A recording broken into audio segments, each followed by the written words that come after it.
नमस्कार, मैं हूं संजय शर्मा। आप देख रहे हैं 4 PM महाराष्ट्र। गुजरात लॉबी की लीला अपरंपार है। मंदिर में चोरी, कहां कहां चोरी, चंपत राय जी के नाम में ही चंपत है। अभय द्विवेदी जी के संग मैंने विस्तार से बातचीत की है इस पूरे खेल की। विश्व गुरु की तरफ ट्रंप ने क्यों नहीं देखा, इस विषय की। चलता हूं अभय द्विवेदी जी के पास। आपसे अनुरोध है कि बड़े मन के संग 4PM न्यूज नेटवर्क का 18वां चैनल 4PM बिजनेस मैंने लॉन्च कर दिया है। बहुत जल्दी इस पर आपको धमाकेदार खबर देखने को मिलेगी। उससे पहले अनुरोध है कि जल्दी से जाइए, यूट्यूब पे खोलिए और 4PM बिजनेस को सब्सक्राइब करिए। बहुत बहुत शुक्रिया, thank you. 4PM news network पे बहुत बहुत स्वागत है अभय द्विवेदी जी आपका। बॉलीवुड में काम मैं कर रहा हूँ, लेकिन मुझे मालूम है कि मेरे से 1000 गुना ज्यादा नॉलेज आपको है। और मैंने वो देखा था एक दिन, मेरी बीवी को गाने की बड़ी महारत हासिल थी और आपने एक एक करके सारे गाने बता दिए थे कौन गाना किसने गाया। तो मुझे आज मैं बात इसलिए याद कर रहा हूँ ये सारी कि ये गाना था, देखो दीवानो ऐसा काम ना करो, राम का नाम बदनाम ना करो। तो मुझे उस गाने के संदर्भ में सारी बातें याद आ गई। बेशर्मी के जितने रिकॉर्ड हो सकते हैं, निर्लजता के जितने रिकॉर्ड हो सकते हैं, और किसी आदमी का जितना चारित्रिक पतन हो सकता है, इन तथाकथित राम भक्तों ने वो दिखा दिया। मैं तो पहले दिन से कहता था कि जो व्यक्ति किसी के ऊपर हाथ उठा दे, जो किसी की हत्या कर दे जय श्री राम का नारा लगा के, वो राम भक्त कभी नहीं हो सकता। भगवान राम ने मर्यादा का पालन किया हमेशा। नृपेंद्र मिश्रा जो मुलायम सिंह के प्रमुख सचिव थे, जिन्होंने कार सेवकों पे गोली चलाने के आदेश दिए, भगवान राम ने न्याय कर दिया, उनके बेटे को ही चुनाव हरवा दिया था और अयोध्या तो हार ही गए।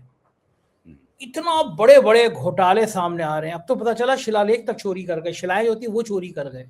200 करोड़ रुपए से ज्यादा तक का चंदा चोरी, मंदिर की छत पहली बारिश में लीक, जमीन खरीदने में 24 घंटे के अंदर भी नहीं करोड़ों रुपए का घोटाला। चंपत राय जी तो चंपत हो गए, सुना है अपनी आंख दिखाने गए, उनका ड्राइवर टन्नू वन्नू पता नहीं क्या क्या नाम है, उसके घर से सोने बरामद हो रहे हैं। कहना नहीं चाहिए, गांधी जी का देश है, कानून का पालन करने वाले लोग हैं हम और हमेशा मानते हैं, लेकिन सोशल मीडिया पे बाढ़ आ गई है कि ऐसे निर्लज्ज लोगों को चौराहे पे खड़े होकर जूते मारने चाहिए जो भगवान के राम के ऊपर खेल कर दे। मोहन भागवत की जवान सिल गई है, दही जम गया है मोहन भागवत का। विश्व हिंदू परिषद के लोगों को नजर नहीं आ रहा कि भगवान राम के नाम पर धोखा हुआ है। जिन लोगों ने भगवान राम के मंदिर की शिलान्यास की थी, जो 3 विश्व गुरु मोहन भागवत और सब मुख्यमंत्री जी, क्या उनकी कोई जवाबदेही? FIR भी दर्ज नहीं हो रही है अभी तक। पहले तो कह रहे थे कि साहब ये बड़ा गलत आरोप है। डिप्टी CM है ब्रजेश पाठक, वो अखिलेश यादव को कह रहे थे ये बाबरवादी हैं, बाबरवादी हैं। अब ब्रजेश पाठक जी से पूछा जाए, बाबरवादी वो हैं या आप लोग हैं जो मंदिर की चोरी पर भी मुंह बंद करके बैठ गए हैं, FIR नहीं कर रहे? चंपत जी चंपत हो गए, ड्राइवर के यहाँ से सोना बरामद हो गया। इतना बेशर्मी भरा कांड मुझे याद नहीं आता कि भारतीय जनता पार्टी के इतिहास में इससे ज्यादा बेशर्मी कभी देखी गई होगी। क्या लगता है कि अब क्या ये भारतीय जनता पार्टी के पतन की शुरुआत है? और इससे ज्यादा खराब हो भी क्या सकता है? जिस भगवान के राम के नाम पर राजनीति करी, उनके संग चोरी दगारी। अब मैं फिर वो आपसे कहता हूँ, आप मुस्कुराएंगे मेरी बात को, जब वक्त खराब होता है तो ऊंट पर बैठे आदमी को कुत्ता काट लेता है। आजकल विश्व गुरु को कुत्ते ने काट रखा है। क्या हो रहा है अभय जी? देखिए, इस बात को इस तरह भी कहा जा सकता है कि ऊंट भी विश्व गुरु का है और कुत्ता भी विश्व गुरु का है, और जिस वजह से कुत्ते ने काटा है विश्व गुरु को, हैं, वो भी विश्व गुरु ने ही बात पैदा की है। अब आप इस मसले को देखिए, अगर हम और आप आरोप लगाते कि राम मंदिर के दान पात्र में से कुछ रुपए चुरा लिए गए हैं, करोड़ों रुपए चुरा लिए गए हैं, तो हम लोगों की बात कोई मानता? अखिलेश जी ने सबसे पहले इस चीज का सबूत दिया था। उससे भी पहले इन्हीं अयोध्या के ही एक वासी हैं डॉक्टर रजनीश मिश्र, उन्होंने PMO को चिट्ठी लिखी थी कि भाई दान पात्र में से घोटाला हो रहा है। तो जैसे ही PMO को उन्होंने चिट्ठी लिखी, सब तरफ से उसका खंडन शुरू हो गया, मजाक उड़ाना शुरू हो गया, खिल्ली उड़ाना उसकी शुरू हो गई। PMO ने उसकी तरफ कोई ध्यान ही नहीं दिया। फिर अखिलेश जी ने सवाल उठाया तो अखिलेश जी के परिवार के बारे में भी उल्टी सीधी बातें लोग बोलने लगे, उनकी बेटी के बारे में उल्टी सीधी बातें बोलने लगे। ये सब हुआ कि नहीं हुआ? अच्छा, तब तक इन लोगों को ये नहीं लगा कि एक बहुत बड़ा घोटाला इनके नीचे पक रहा है और ये उस घोटाले के ऊपर बैठे हुए हैं। घोटाला टिक टिक करके फट बम की शक्ल में, टाइम बम की शक्ल में टिक टिक कर रहा है घोटाला। और फिर देखते देखते वो घोटाला फटने के नजदीक आ गया और फट गया घोटाला। इस घोटाले को जिन लोगों ने फाड़ा, जिन लोगों ने इसमें पलीता लगाया, वो सारे के सारे लोग इन्हीं के लोग थे। भाई नृत्य गोपाल दास जो कि राम जन्मभूमि ट्रस्ट के अध्यक्ष हैं, चूंकि वो उनके जो उत्तराधिकारी हैं वो भी महंत हैं, उन्होंने कहा है कि जिन लोगों के पास, जो लोग साइकिलों पर चलते थे, आज वो 10-10 कारों पर चल रहे हैं, बड़ी बड़ी कोठियों और मकानों में रह रहे हैं, और भगवान राम इन्हें कभी माफ नहीं करेंगे। बृजभूषण शरण सिंह ने कहा कि हमारा मुंह मत खुलवाओ, हमारा मुंह खुल गया तो मुझे डर लगता है, मुझे भी डर लगता है, ये लोग बहुत बड़े लोग हैं, पता नहीं क्या से क्या करते हैं। उन्होंने भी ये कहा। आप सोचिए, जो कोई इतना बड़ा महा बाहुबली है जिसका कोई कुछ नहीं बिगाड़ पाया, पहलवान बेटियों के साथ भी इसने जुल्म सितम किए है, वो भी आदमी कह रहा है कि बहुत बड़े बड़े लोग हैं, इनकी तरफ उंगली मत करना वरना ये आफत कर देंगे। फिर धीरे धीरे करके सारी बातें उन अखबारों में भी छपने लगी जो कि संघ परिवार के अखबार माने जाते हैं, उनमें भी सब बातें, बयान सब छपने लगे। तब फिर पीएमओ को लगा कि ये मामला जो है वो काफी गड़बड़ है, इसमें कुछ न कुछ करना चाहिए वरना बड़ी बदनामी होगी। तब नृपेंद्र मिश्र को वहां पे भेजा गया। अच्छा, अब जब नृपेंद्र मिश्र को वहां पे भेजा गया तो राम जन्मभूमि ट्रस्ट, जिसके कि सर्वे सर्वा चंपत राय जी हैं, वो एक बहुत ही शक्तिशाली, अपने आप में ही कानून है, वो कोई कानून उस पर लागू नहीं होता है, कोई संविधान उसके ऊपर लागू नहीं होता है, कोई पुलिस वहां कुछ नहीं कर सकती है, कोई सरकार उसमें हस्तक्षेप नहीं कर सकती है उसके अंदर। तो इसीलिए योगी आदित्यनाथ को जब पता चला कि ये घोटाला जो है वो हो गया है और इस घोटाले का धीरे धीरे भंडाफोड़ भी हो रहा है, तो उन्होंने अपने स्टाफ को और अपने प्रशासन को आदेश दिया कि कोई इससे हाथ नहीं डालेगा, हम सब लोग इससे दूर रहेंगे पूरी तरीके से, जब तक कि वो हमसे आधिकारिक रूप से अनुरोध ना करें इसमें हस्तक्षेप करने का। समझ लीजिए आप। तो जब आप नृपेंद्र मिश्रा साहब वहां पहुंचे, और वो तो बहुत अनुभवी और बहुत ही कुशल अफसर हैं, उन्होंने पहली नजर में ही, मेरा मानना है कि भांप लिया होगा कि क्या हुआ क्या है। एक आध घंटे में ही सब जान गए होंगे कौन कौन किसका किया हुआ ये कारनामा है। फिर आपस में बात हुई होगी कि भाई अब कैसे इस चीज को जो है ना निपटाया जाए, हो गया, अब कैसे बेइज्जती बचाई जाए, कैसे बदनामी से बचा जाए। तब फिर उत्तर प्रदेश सरकार से अनुरोध किया गया कि आप इसमें एक स्पेशल इन्वेस्टिगेटिव टीम SIT बना दीजिए। उसके बाद में मुख्यमंत्री ने SIT बना दी। अब SIT वहां पर जांच करने का नाटक कर रही है, और SIT बनते ही तमाम, चाहे वो अनुराग ठाकुर हों, चाहे वो और तमाम भाजपा के प्रवक्तागण हों, उन सबने कहना शुरू कर दिया कि अब तो जांच हो रही है, दूध का दूध और पानी का पानी हो जाएगा। लेकिन दूध का दूध, पानी का पानी तब होगा जबकि पानी में कम से कम इतना दूध तो होगा उसको उससे अलग किया जा सके। यहां तो पानी ही पानी है, बस उसमें थोड़ा सा कलर पड़ा हुआ है सफेद रंग का, इससे वो दूध ही अलग है। अब बड़ी अच्छी टिप्पणी किसी ने की कि कहा गया कि अरे भाई चंपत राय जी से भी पूछताछ हो चुकी है। तो टिप्पणी करने वाले ने कहा कि पूछताछ नहीं हुई है, वहां बैठ के बातचीत हुई होगी कि अब क्या किया जाए, आप बताइए किस तरीके से इस मामले को निपटाया जाए। पूछताछ थोड़ी ना होती है ऐसे लोगों से। एक ऐसा व्यक्ति जो कि अशोक सिंघल का खास आदमी था, उनके जाने के बाद में उसको सबका इंचार्ज बना दिया गया। राष्ट्रीय स्वयंसेवक संघ का बहुत ही विश्वसनीय व्यक्ति है, उसकी पीठ पर संघ का हाथ है, उसकी पीठ पर मोदी जी का हाथ है, उसकी पीठ पर उत्तर प्रदेश सरकार का हाथ है। चंपत राय को कोई हाथ नहीं लगा सकता, जितना चाहे घोटाला हो जाए, कुछ भी हो जाए, उनको कोई हाथ नहीं लगा सकता। ये बात सही है कि हिंदुत्व के दायरे में चंपत राय के बहुत विरोधी हैं, और वो लोग इस वक्त चंपत राय का सिर कलम करने की मांग कर रहे हैं। जबरदस्त मांग अंदर से उठ रही है कि चंपत राय को निपटा दिया जाए, और चंपत राय को निपटाना बहुत मुश्किल बात है। चंपत राय जी सबके विश्वस्त हैं, और उनकी संघ के अंदरूनी हलकों में ख्याति यह है कि वो तो बड़े त्यागी और वैसे पुरुष हैं। वो तो केवल नाम में ही चंपत लिखा है, नाम में ही चंपत लिखा है, बस खिचड़ी खा के ही गुजर बसर कर रहे हैं, इसके अलावा कुछ करते ही नहीं। तो ये जो सब पूरा चल रहा है, अच्छा, अब ये बात फूट गई है, बदबू चारों तरफ फैल रही है। एक व्यक्ति के अकाउंट में रुपया भी पकड़ गया है, कुछ सोना भी बरामद हो गया है। कांग्रेस ने, अजय राय ने यहाँ पर आकर एक प्रेस कॉन्फ्रेंस भी कर दी है दिल्ली में, जिसमें उन्होंने पूछा है कि वो हीरों की शिलाएं जो थी, वो सोने की शिलाएं थी, वो चांदी की शिलाएं थी, कहाँ गई ये बताइए। और भारत में ये शायद दुनिया के पैमाने पर पहली ऐसी जांच हो रही है जो बिना एफआईआर लिखे हो रही है। आमतौर पर क्या होता है कि मान लो कोर्ट सीबीआई को आदेश दे कि भाई इस विषय में आप जांच कीजिए, या सरकार सीबीआई को आदेश दे कि ये मामला आप अपने हाथ में ले रही है, तो सीबीआई कैसे काम करती है? सीबीआई पहले जाकर एक थाने में जिसमें वो जगह पड़ती हो, उस क्षेत्र के थाने में जाकर एक रिपोर्ट लिखाती है। उस रिपोर्ट के आधार पर रिपोर्ट के आधार पर आरोप बनता है, उस आरोप की वो जांच करती है। वो बाद में बात बदल भी सकती है, आरोप बदल सकता है, लेकिन जांच की प्रक्रिया ये है। यहां पर स्पेशल इन्वेस्टिगेटिव टीम एक इतने बड़े प्रकरण की जांच कर रही है, लेकिन कोई भी एफआईआर नहीं लिखी गई है। एक वो है विनोद, क्या नाम है उनका, जो बहुत मशहूर कार सेवक थे, संतोष दुबे। मैंने अभय जी लगभग 1 साल पहले उस व्यक्ति का इंटरव्यू किया था, सबसे पहले इंटरव्यू मैंने किया था उस आदमी का। वो आदमी इंटरव्यू में रोने लगा। उसने कहा कि 3 गोलियां लगी मेरे को, जिससे मैं बाबरी मस्जिद का वो ढांचा गिरा, मैं उसके नीचे दब गया। बोले मेरी हड्डियां टूट गई। लेकिन ये दिन मैंने अपनी जिंदगी में देखा कि जिस आदमी ने उसे गोलियां चलवाई, हम लोगों पे गोली चलवाई, वही नृपेंद्र मिश्रा मंदिर का अध्यक्ष। अब उन्हीं संतोष दुबे ने चोरी चकारी की एफआईआर करने को लिखी है। रजनीश ने मुझसे कई बार डिबेट करी।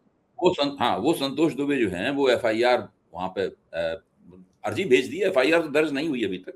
एफआईआर तो बाकायदा आधिकारिक रूप से दर्ज होती है। उन्होंने एफआईआर करने की अर्जी दे रखी है। तो ये सब जो कुल मिलाकर हो रहा है, इसमें कोई भी साधारण से साधारण व्यक्ति भी समझ सकता है कि ये घोटाले पर लीपापोती करने और दबाने की कोशिश हो रही है। और इसमें सबसे ज्यादा नुकसानदेह खबर तो ये है, जो कल मैंने नेट के ऊपर अमर उजाला में और नवभारत टाइम्स का जो वेब संस्करण है उसमें पढ़ी। संजय जी, उसकी खबर ये है कि जो पैसा उसमें से उड़ाया गया, चूंकि बात पकड़ गई है, इसलिए उस पैसे को धीरे धीरे वापस किया जा रहा है। चूंकि पैसा बहुत है, इसलिए उसको वापस करने में देर हो रही है। पैसा कुछ खुर्द-बुर्द भी हो गया होगा तो कहीं से दूसरी जगह से लेके उसमें पैसा डाला जा रहा है, ताकि जब आकर जांच की नौबत आए और सब पैसे ऐसे गिने जाएं तो कोई खास फर्क ना लगे, गिनती मिल जाए। मतलब ये सब भी किया जा रहा है। अच्छा, अब आप इस बात को सोचिए जरा कि अगर वो पैसा वापस किया जा रहा है तो इसका मतलब है कि जो बड़े से बड़े लोग हैं, जो संचालक हैं, जिस घोटाले के किंग पिन हैं, उनकी पहुंच में वो पैसा है जो वहां से निकाला गया है। वो जब चाहते हैं तब उस पैसे को रिकॉल कर सकते हैं, बुला सकते हैं, पैसे को वापस डाल सकते हैं उसके अंदर। और अब ये बात सब लोग समझ रहे हैं। जिसकी जितनी बुद्धि है, जिसकी इतनी समझने की इच्छा है, वो उस सीमा तक उसको समझ रहा है कि ये घोटाला क्या हुआ है। एक इंडोलॉजिस्ट हैं, जो इंडोलॉजिस्ट हैं, उनका नाम है ललित मिश्रा। उन्होंने वो ध्वजा खोजी थी, अयोध्या की पारंपरिक ध्वजा खोजी थी, जिसको नरेंद्र मोदी ने वहां मंदिर पे फहराया था। तो चंपत राय जी ने उनको ध्वजा फहराने में बड़ी दिक्कत पहुंचाई। जब ध्वजा लेके वहां पहुंचे कि भाई ये पर ध्वजा हमने, तो चंपत राय जी ने पूरी कोशिश की कि वो ध्वजा वहां ना फहराई जा सके। तो वो ललित मिश्र ने भी इस पूरे मसले को उठाया है और उन्होंने भी बयान दिए हैं, और वो भी इस मामले में इन लोगों के खिलाफ संघर्ष कर रहे हैं। तो ये बहुत बड़े पैमाने पर उनके भीतर से ये आवाज उठ रही है कि इस भ्रष्टाचारियों को सजा दी जाए। और लेकिन जो जिनके पास अधिकार हैं वो सब उसको दबाने की कोशिश कर रहे हैं। अभय जी, मुझे याद आ रहा है कि शायद ये खबर ब्रेक करने वाले में सबसे पहले लोगों में से मैं भी था। फुल पेज मैंने स्टोरी करी। संजय सिंह ने प्रेस कॉन्फ्रेंस की, मेरा अखबार लहराया था उन्होंने 4 PM का कि मैंने भूमि घोटाले पे। हाँ, तो मैंने उस जब जमीन की घोटाला हुआ तो मैंने खबर में पड़ताल करी कि सुबह 2 करोड़ की जमीन शाम होते होते 18-20 करोड़ में बिक गई। तो मेरे माथे कान खड़े हुए। मैंने कहा ये 2 करोड़ की जमीन खरीदी किसने थी पहले तो उसमें एक मुस्लिम आदमी का नाम भी आया। शामिल कौन था? भारतीय जनता पार्टी का विधायक और वहां का अध्यक्ष, नगर पालिका अध्यक्ष ऋषिकेश उपाध्याय नाम था शायद उसका। फिर मेरे दिमाग में खोजी पत्रकारिता मेरे कीड़े काटे कि ये जो 18 करोड़ रुपए उस व्यक्ति के अकाउंट में गए, तो फिर उसने निकाल के वो रुपए अकाउंट से अकाउंट में ट्रांसफर किया, क्या उसके खाते में है पैसा या कैश निकाला गया? मैं अयोध्या गया और मैं बैंक में भी गया। बैंक मैनेजर ने अनऑफिशियल मेरे हाथ जोड़ के यूं किया, बोले साहब नौकरी नहीं जाएगी, जान चली जाएगी, मैं बता नहीं पाऊंगा पैसा कहाँ गया। बड़ा आसान है कि जब जमीन खरीदी गई, 2 करोड़ की जमीन 12 घंटे में 18 करोड़ की खरीदी गई, जिसके अकाउंट में पैसा गया, अगर उस आदमी को पकड़ लिया जाए और पता चल जाए कि इस अकाउंट में 18 करोड़ 20 करोड़ जो भी राशि थी, ये कितने दिन में निकली और कहाँ गई, वो मुस्लिम व्यक्ति बताइए, वो भी जिसको मुसलमान को गाली दे रहे हो, अब्दुल की चूड़ी टाइट कर रहे हो, जमीन घोटाले में उसको भी इन्वॉल्वमेंट, वहां तक कोई पहुंच नहीं रहा।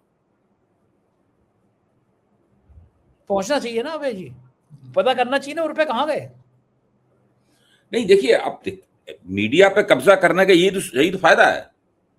अगर आप मीडिया पे कब्जा कर लें तो उसके बाद में मीडिया वही बात सवाल पूछेगा जो आप उससे पूछवाना चाहें। अपनी मर्जी से मीडिया कोई सवाल पूछेगा नहीं। अब सारा मीडिया क्या कह रहा है, जांच एसआईटी बन चुकी है, जांच हो रही है और दूध का दूध और पानी का पानी हो जाएगा। तो वो बस एसआईटी, अब आप सुनिए, आप नृपेंद्र मिश्रा ने कहा कि एसआईटी बन गई है, जांच हो रही है, वो मुख्यमंत्री के मार्गदर्शन, मुख्यमंत्री के पास जाएंगे, उनसे मार्गदर्शन लेंगे। एसआईटी का मुख्यमंत्री से मार्गदर्शन लेना है। एसआईटी का काम जो है वो जांच करके रिपोर्ट देना है अपनी। पूछने का मुख्यमंत्री से कि जांच का क्या निष्कर्ष निकालना है। वैसे अंदर की बात बताऊं मैं, मेरे सोर्स, आप तो जानते हैं कि मेरे सोर्स बहुत बढ़िया ब्यूरोक्रेटिक सही ठीक ठाक से रहते हैं। मुख्यमंत्री चाहते हैं कि इस मामले की, मेरे जो ब्यूरोक्रेटिक सोर्स से बताया, मुख्यमंत्री कार्यालय में तैनात इकाई असिस्टेंट ने बताया कि मुख्यमंत्री चाहते हैं कि इसकी जितनी छींचा ले तो रहे उतने बढ़िया है, क्योंकि राम मंदिर के ठेकों में मुख्यमंत्री कार्यालय की एक नहीं चली, गुजराती भाइयों ने अयोध्या में ढेर ठेके लिए। देखिए, अगर ये आपकी बात सही है, अगर ये घोटाला इलेक्शन से काफी दूर इसका टाइम बम फटा होता, अगर ये 2 साल पहले फटा होता टाइम बम, तो अकेले योगी जी ही इन लोगों को ठिकाने लगा देते। लेकिन चूंकि अब बिल्कुल घोटाला तब फटा है जबकि इलेक्शन का हंगामा शुरू हो गया है और योगी जी ने रुख बदलना शुरू कर दिया है। योगी जी ने मोदी जी की प्रशंसाएं करनी शुरू कर दी हैं। योगी जी तो मोदी जी की बिरदावलियां गा रहे हैं। वो इस वक्त अमित शाह और प्रधानमंत्री के खिलाफ एक शब्द न मुंह से निकालेंगे, न किसी सुनेंगे, न किसी को बोलने देंगे। अब वक्त ऐसा है जिसमें वो ये जोखिम नहीं ले सकते। मेरा कहना यह है कि पॉलिटिकल टाइमिंग जो है बहुत इंपॉर्टेंट है। अगर ये 1-1.5 साल पहले हुआ होता, तब तक उन्होंने चंपत फंपत राय सबको ठिकाने लगा दिया होता, जो सबके खिलाफ जांच वांच करके जो है फिट कर दिया होता। इसीलिए उन्होंने कहा कि कोई इस मामले में हाथ नहीं डालेगा जब तक कि वो कहे ना। जब उन्होंने कहा तब उन्होंने, और इसके बावजूद भी वो इसमें ऐसा कोई हस्तक्षेप नहीं करेंगे इससे केंद्र सरकार नाराज हो जाए। ये भाजपा संघ के भी ऊंट कुत्तेकारी कहानी संघ पे भी हो रही है, मोहन भागवत पे भी लागू हो रही है। प्रियंक खरगे ने कहा कि आप कोई संविधान से ऊपर थोड़ी ना हो, रजिस्ट्रेशन कहाँ है, धंधा कहाँ से आता है, माल कहाँ से आता है, माल कहाँ जाता है, अकाउंट। भाई सही बात है, संघ की क्यों नहीं ऑडिट होना चाहिए? हम अगर एनजीओ चलाएंगे तो हमारा रजिस्ट्रेशन होगा, एनजीओ होना चाहिए। ये मांग पूरे देश में एक आंदोलन की तरह खड़े होनी चाहिए कि संघ को पैसा, अपने आप को हिंदू धर्म का पर्याय बना दिया, बता दिया उन्होंने। मोहन भागवत ने कह दिया कि वो हिंदू धर्म भी रजिस्टर्ड होना चाहिए, जैसे कि संघ राष्ट्रीय स्वयंसेवक संघ ही हिंदू धर्म हो। और यही वो चाहते हैं, यही उनका प्रोजेक्ट है, कि राष्ट्रीय स्वयंसेवक संघ को हिंदू धर्म मान लिया जाए। हम तो हिंदू हैं ही नहीं। और नहीं, और जब उनसे पूछिए, जब सरदार पटेल ने संघ के ऊपर प्रतिबंध लगाया था तो हिंदू धर्म में प्रतिबंध तो ना लगाया था। और जब प्रतिबंध हटाने के लिए जवाहरलाल नेहरू और सरदार पटेल के सामने ये लोग गिड़गिड़ा रहे थे और कह रहे थे हम तो सांस्कृतिक संगठन है, तो क्या हिंदू धर्म थोड़ा गिड़गिड़ा रहा था उनके सामने? सांस्कृतिक संगठन गिड़गिड़ा रहा था। तो ये तो उनकी हालत है लोगों की। उधर राहुल गांधी भी मुसीबत किए हुए हैं नौजवानों को। जब से काकरोच पार्टी के ने करंट पैदा किया, कोटा में वो छात्रों को बड़ी नाजुक नस दबा रहे हैं इस समय राहुल गांधी। देश का नौजवान जो है ना, वो फूका बैठा है, उसके बेरोजगारी, उसके परीक्षा लीक, उसकी नौकरियां, सब बवाल बना हुआ है। राहुल गांधी जिस तरह संबोधित करने जा रहे हैं कोटा के लोगों से, स्टूडेंट से, कॉलेजेस में, क्या लग रहा है कि अब ये तापमान बीजेपी का बढ़ गया होगा? राहुल गांधी का एक एक एक्शन बहुत डरा रहा है उनको। नौजवानों की क्रांति तो परेशानी करेगी। कल कोटा में एक महारैली राहुल गांधी करेंगे। जिसमें हिंदुस्तान के नौजवानों और छात्रों और शिक्षा व्यवस्था का जो शीराजा ढहा है, इसकी वजह से उनको जो नुकसान हुआ है, उनका भविष्य जो अंधकारमय हुआ है, इससे संबंधित मुद्दों को वो उठाएंगे। मुझे लगता है कि ये एक शुरुआत होगी कांग्रेस की तरफ से इस प्रकार के आंदोलनकारी कार्यक्रम को लेने की। अगर राहुल गांधी इसको इसी तरह 4-5-6 महीने और चलाते रहे तो आप निश्चित समझिए कि देश की जो 50% आबादी है उसके भीतर सरकार के खिलाफ काफी असंतोष पनपेगा और कांग्रेस का, विपक्ष का इसमें काफी लाभ होगा। भारतीय जनता पार्टी को काफी चिंता के साथ इस पूरे मसले को देखना चाहिए। क्या लग रहा है आपको, अगर ये करंट पैदा कर दिया कांग्रेस ने स्टूडेंट्स में, यूथ में, तो क्या नतीजा आएगा? बहुत बड़ी बात हो जाएगी। देखिए, जो देश की आबादी का जिस तरह से विन्यास है उसमें 35 साल तक के लोग जो हैं वो करीबन 50% हो जाते हैं। तो भारत एक तरह से युवा आबादी का देश है और जो शिक्षा व्यवस्था की जो हालत है उससे सबसे ज्यादा दुष्प्रभाव इन्हीं लोगों के ऊपर पड़ रहा है। चाहे वो डॉक्टरी और इंजीनियरिंग के प्रतियोगी परीक्षाओं में बैठने वाले लोग हैं, चाहे सीबीएसई वाले लोग हों, चाहे विभिन्न छोटी मोटी नौकरियों में कोचिंग करने वाले लोग हैं। कोटा क्या है? कोटा जो है बहुत बड़ा कोचिंग बाजार का एक बहुत बड़ा केंद्र है। इस तरह के बहुत सारे कोचिंग बाजार हैं इस देश में। पटना में जो खान सर वाला अभी प्रकरण हुआ था वो भी एक कोचिंग बाजार है। दिल्ली में मॉडल टाउन है, वो भी एक कोचिंग बाजार है। इस तरह सारे देश में बड़े बड़े कोचिंग बाजार जिसके अंदर अरबों खरबों का व्यापार होता है वो फैला हुआ है। ये सब कोई छोटी मोटी चीज नहीं रह गया है और ये सब लोग लगातार अंदेशे में रहते हैं कि कब पेपर लीक होगा, लीक हो रहा तो कहाँ हो रहा है, कितने में बिक रहा है, कौन खरीद रहा है, हम उससे कितने पैसे देके कितने सवाल जान सकते हैं। ये सब पूरा धंधा चल रहा है लगातार। बिल्कुल ठीक बात है। और इस बीच में और भी क्रांति की बात ये हो रही है कि लोग सोशल मीडिया पे बहुत मजे लेने लगे हैं। एक पत्रकार हैं रणविजय सिंह जी, नौजवान हैं, बहुत बढ़िया बढ़िया ट्वीट करते हैं, एक्स पे लिखते हैं। उन्होंने 5 मिनट का वीडियो जारी कर दिया और उस वीडियो में ट्रंप मोदी जी की तरफ देख ही नहीं रहे हैं, मोदी जी लपक के उनकी तरफ जा रहे हैं। मेरी समझ में ये नहीं है, मुझे लगा जाएंगे जाके पूछेंगे तुम्हारी हिम्मत कैसे पड़ी कि ऑपरेशन सिंदूर में बयान दे रहे हो, हमारे लोगों को हथकड़ी बीड़ी लगा के वापस कर रहे हो। इतना शर्मनाक वीडियो है वो, ट्रंप देख ही नहीं रहे हैं भाई।